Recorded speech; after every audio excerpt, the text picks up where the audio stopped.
میرے بھائیوں میں بتانا ہی چاہتا ہوں کہ سوگ کی حکمت کیا ہے، اس کی علت کیا ہے، کیوں منانے کے لیے کہا گیا ہے۔ بس یہ ہے کہ اسلام کا حکم ہے، اسے ہمیں تسلیم کرنا ہے۔ اس کی علت کیا ہے، اس کی حکمت کیا ہے، ہماری سمجھ میں آئے یا نہ آئے، لیکن اسے ہمیں تسلیم کرنا ہے، جیسا کہ ان آیتوں کے ذریعے سے میں نے آپ کو بتایا۔ تاہم میں نے ذکر کیا تھا کہ کچھ علماء نے جو ہے مختلف چیزیں بیان کی ہیں کہ سوگ منانے کے لیے اسلام نے کیوں حکم دیا ہے۔ علماء نے کچھ جو ہے ان آیتوں کے تناظر میں کچھ مسائل بیان کیے ہیں، ہم دو تین جو ہے اس کو ذکر کرتے ہیں۔ سب سے پہلی چیز یہ ہے، بیان کیا گیا ہے سوگ اس لیے عورت منائے گی تاکہ وہ شوہر کے حق کا لحاظ کر سکے۔ شوہر کے بہت بڑے حقوق تھے اس کے اوپر۔ ایک عورت جس کی شادی ہوتی ہے، شادی ہونے کے بعد، نکاح ہونے کے بعد آدمی کا بہت بڑا حق اس کے اوپر ہو جاتا ہے، تو اس حقوق کی رعایت کرتے ہوئے اس حقوق کے عظمت کو کی پاسداری کرنے کے لیے عورت کو یہ کہا گیا ہے کہ وہ سوگ منائے۔ سوگ منائے کیونکہ شوہر کا بہت بڑا حق اس کی زندگی میں تھا، اور یہ ایک ایسا حق تھا کہ بعض دفعہ والدین کے حقوق سے بھی بڑھ جاتا ہے۔ کیوں بڑھ جاتا ہے؟ آپ دیکھیں گے کہ والدین کے انتقال پر سوگ میں بیٹھنے کا حکم نہیں دیتا ہے اسلام۔ یعنی اگر یہاں تک کہ اگر کسی عورت کے بچے کا انتقال ہو جائے، اس کی بچی کا انتقال ہو جائے، یا اس کے والدین کا انتقال ہو جائے، یا کسی بھی رشتہ دار کا انتقال ہو جائے، عورت سوگ میں نہیں بیٹھے گی، صرف شوہر کے انتقال کے بعد ہی وہ سوگ میں بیٹھے گی۔ تو ان تمام چیزوں سے بات معلوم ہوتی ہے کہ بعض دفعہ شوہر کا حق عورت پر اس کے والدین اور اس کے بچوں سے بھی زیادہ ہوتا ہے۔ تو شوہر کے حقوق کی پاسداری کے لیے، اس کی عظمت کا لحاظ کرنے کے لیے جو ہے عورت کو حکم دیا گیا ہے کہ وہ سوگ منائے، سوگ کی وجہ سے جو ہے اپنی زیب و زینت کو ترک کر دے۔ ایک وجہ علماء نے یہ بیان کیا ہے۔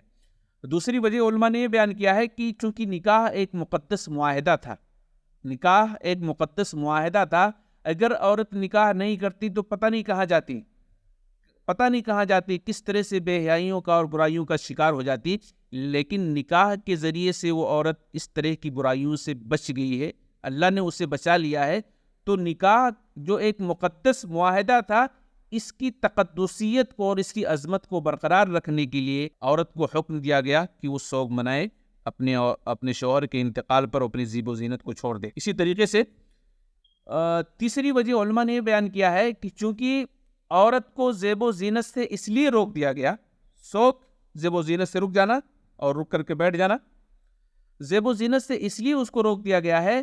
کہ اگر اس کی اجازت دے دی جاتی تو ہو سکتا ہے ایک دو دن کے بعد وہ نکاح کر لیتی، شادی کر لیتی۔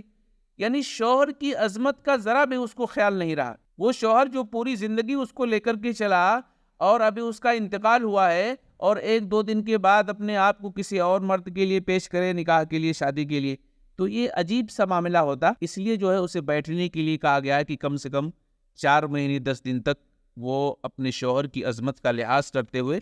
سوگ منائے گی، اور اس طریقے سے بیٹھے گی، زیب و زینت کو ترک کر دے گی۔ اور اسی طریقے سے ایک سب سے اہم وجہ یہ بیان کی گئی ہے کہ چونکہ ایک آدمی جو گھر کا ذمہ دار تھا، ظاہر بات ہے بہت سارے لوگ اپنے بچوں کے بھی ذمہ دار ہوتے ہیں، اپنے والدین کے بھی ذمہ دار ہوتے ہیں، تو ایک آدمی جس کا انتقال ہوا ہے وہ اپنے گھر کی پوری ذمہ داریاں نبھا رہا تھا، اس میں اس کے والدین بھی تھے، اور والدین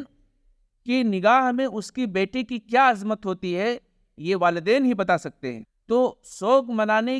کا حکم اس لیے اسلام میں دیا گیا، علماء بیان کرتے ہیں، تاکہ یہ عورت اس کے والدین جو شوہر کا جو انتقال ہوا ہے، یعنی اپنی ساس اور سسر کے غم میں برابر شریک ہو جائے چند مہینوں کے لیے۔ سمجھ رہے آپ؟ یعنی بیوی اس لیے سوگ میں بیٹھے گی، سوگ منائے گی کہ شوہر کے انتقال سے اس کے والدین کو جو تکلیف ہوئی ہے، اس کی تکلیف میں یہ بھی کسی نہ کسی طرح سے ایک سہارا بنے، اور ان کی تکلیف کا ساتھ دے کہ ہم بھی آپ کے ساتھ میں ہیں۔ اس لیے اس کو حکم دیا گیا ہے کہ یہ سوگ میں بیٹھے اور اس طریقے سے اپنے زیب و زینت کو چھوڑ دے، ترک کر دے،